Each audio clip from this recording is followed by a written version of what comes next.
Welcome to the Growth Zone. My name is Christian Bartsch, and today's topic is how to stay on track with your SaaS project. Yes, your software as a service project. Okay, you might be thinking, why should I need a SaaS project? Well, in today's time, when everybody has to work from home, you need to have a application in the cloud, which means you can't use anymore your business software that you're using in your companies on your local servers, because all your users are outside. They're at home. That creates a massive problem, of course, because especially if your bandwidth of your internet access isn't strong enough, and you can't let like 20 or 100 people log via VPN into your internal network, because it would require you to get everything ready ahead. Unfortunately, even if we all see what's coming ahead, many of us don't have the IT infrastructure ready. So you just can't go and say, okay, I want to upgrade my internet access for my company just to have a quick solution by providing 20 people or 100 people a VPN connection into the company and back. Often the internet connections are too slow, maybe they even have issues, unstable. Even if your users and your connections aren't even ready for that. So you have to start thinking, okay, how can I migrate all the software that I'm using now, usually on my internal servers, whether it's Windows servers, Linux servers, Unix, Mac OS servers, it doesn't matter. You'll have to decide how can I move them over. So you have to, of course, start with describing what is necessary, what are your objectives, what have you got at the moment. I mean in hardware and as well in relation to software. Let's say you have an accounting software, you have maybe stock software for your warehouse, maybe you even have a variety of databases for your marketing team where they've got text, photos, anything, whatever. You maybe have online marketing software, press release access, and all different things. But in most cases, in most organizations, usually you will find desktop computers, not notebooks.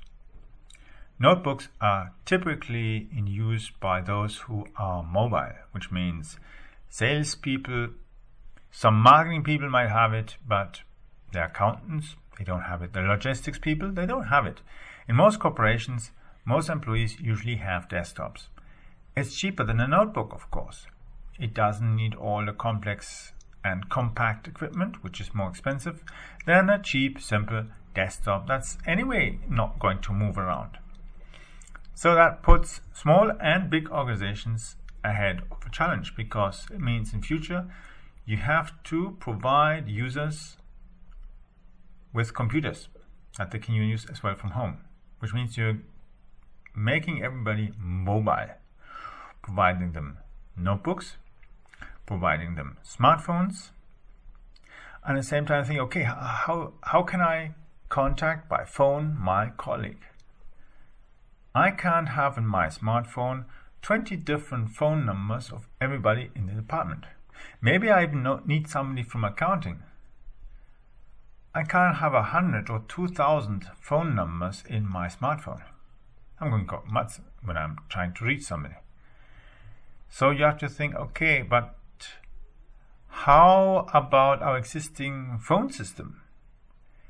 That's maybe as well a virtual voice over IP system, and we have usually on the desk voice over IP phones.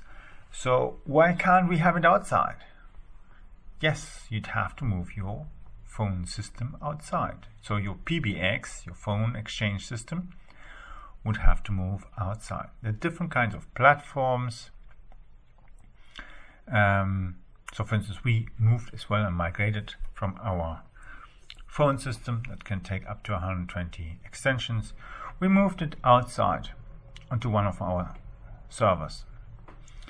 And yeah, and next thing is going to move into the cloud, because then it enables us to have everybody connected and everybody can call everybody by phone, by the notebook, by the tablet, doesn't matter whatever device they have. The only thing is they need to install a software client, and this client is available as an app for iPhone, Android, for tablets, for notebooks, for Windows, for Mac, and so on. So it doesn't matter whatever platform, whether it's the marketing guy who's working on a MacBook, the Windows guy who's maybe Windows accountant working on a Windows computer, or even the programmer from the IT department who's maybe even using a Linux or Ubuntu system, he can use it. It doesn't matter. Everybody can work on their platform, whatever they have at the moment or need to use, and can have as well a phone conversation. Yes, you could of course go and say, well, how about using Zoom? I can do Zoom as well. Yes, you can do Zoom, but Zoom is not a replacement for the way we need to communicate. For instance, if we are having a project, you have to be able to quickly call somebody. But you can't go and have 20 or 100 or 1,000 smartphones calling numbers all over the place, calling phone numbers somewhere abroad. In some places where people live, there might not even be a proper mobile phone reception. You say, what? No mobile phone reception? Yes. Go outside of the cities, the big cities, and there'll always be villages and areas where people live where there's just not proper reception. They have internet, yes, they've got broadband internet maybe as well, but that's a cable thing. Or maybe they're using a satellite system, depending on where they're living. But it isn't automatically meaning that they have access to a cell phone reception that is good enough. So it would mean, well, if I use my phone, let's say I'm calling a colleague who's got Vodafone, and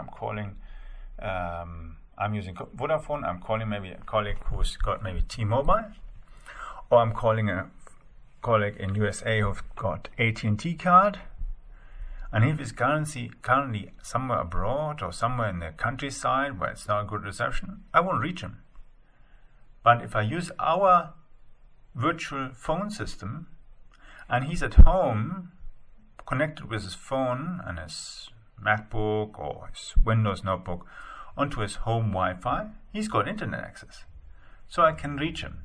We can have a good, decent conversation.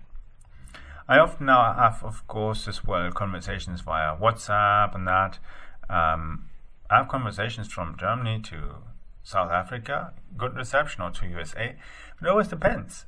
Some tools are good and some are just prone to having problems. And it depends.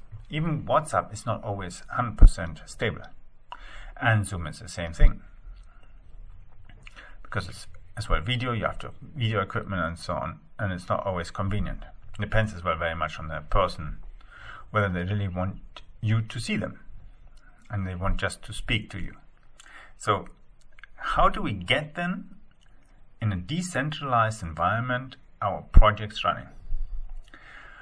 We have to have a common repository. So we have to have a place where we share files and where we as well have our own files. Have a central place where you can do project management, where you can plan everything, where you can go and submit questions to everybody. And all the different people in the team can go and use that. Some of the examples, for instance, are, for instance, Microsoft Project has systems. Trello as well is available there.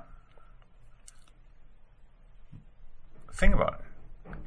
Everybody is now sitting at home doing some work, and they can't just go to the next door and ask a colleague about something, or ask them to come over and have a look at something that you want to show. So you have to do as well maybe sharing a screen. So you have to call them.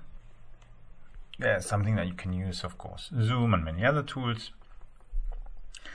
But it becomes a challenge at the beginning because you have to, of course, everybody has to get used to it. Some maybe have Skype. I've got here on my desk. I've got Skype, I've got Zoom, all different systems installed. I've got WhatsApp for Windows connected, all different platforms. So we have to be able to use the systems. And in some cases, we might even have to reinstall our Windows system, for instance, or upgrade our MacBooks to a newer Mac OS system. These are all things that are coming into place when we are all getting ready to actually be used to working 95% in a home office or from somewhere else. Salespeople are usually used to it. Consultants are used to it because they don't usually have an office. They are either working in a hotel or working in the premises of the client or from an airport, anywhere there. But for good 90% of staff, usually it is a completely different change. But even for a salesperson who has to stay at home now and can't travel to his client and has to do everything remotely, and he's got his children around him who have to learn as well for school and that, it becomes a challenge because there's lots of distractions. And even if you don't have children and you may be living in a house with several flats, there'll be other children. They'll be making noise. People are moving around. Everybody is at home instead of when usually everybody is in school, at university, or in the office, or traveling. But now everybody's at home. So this is going to be a big distraction. And therefore you have to use different kind of things. Some things you can do digital, and some things might even help you if you do them the old style. Whiteboards, for instance. Use whiteboards to make it graphical what you're working on. Use white sheets of paper to sketch with a pen and different colors what you're wanting to do. For instance, you're thinking, okay, what do we need? Sketch all the different software, different applications we've got, which departments and that, who is using what. So you eventually decide, okay, where can we start? Which tools can we move over? Which providers already or manufacturers offer a cloud version of our tools, so we can move everybody into that system. Who isn't offering? What are we going to do? Are we going to move everybody or certain systems into virtual machines, into the cloud? And there are different things. So you don't actually have to go and say, okay, we move everything into managed or root servers that we are renting from some provider. The cloud solution is really the future, and it's as well the future for any IT service provider, IT companies. The key thing is for IT service companies, they have to learn a different kind of selling, a different kind of marketing, and as well a different kind of service providing. There will be a different attitude towards what is being provided and what is going. And even for development companies who are developing services for the clients, developing software for the cloud for the clients will have a different expectancy. And and even worse, you can't even meet up with your client in an office and show them something and discuss something in a normal way. You have to do everything remote. And that sometimes can aggravate people, definitely aggravate them. You need a lot of patience. So, reflect and see what you can do to keep your project on track. And it doesn't matter even if your project is about a software product you're implementing, you're migrating your IT, or you are even just trying to find, okay, who do we need to set up with equipment? Yeah, some staff might be sitting at home.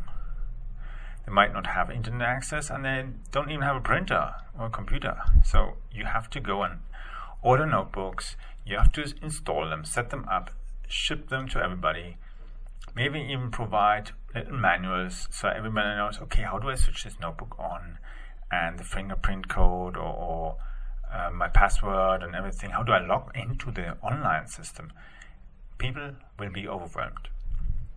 So try to be 8 steps ahead when you're doing your project management, rollout, and even when you've rolled out the first few systems or even first accounts, go and talk to the people who are starting to use it, get feedback, and try to improve as fast as possible your way of rolling out. So I hope this was a help for you as well to get inspired how to keep your projects on track and think about what's coming ahead in the next few weeks, months, or even years.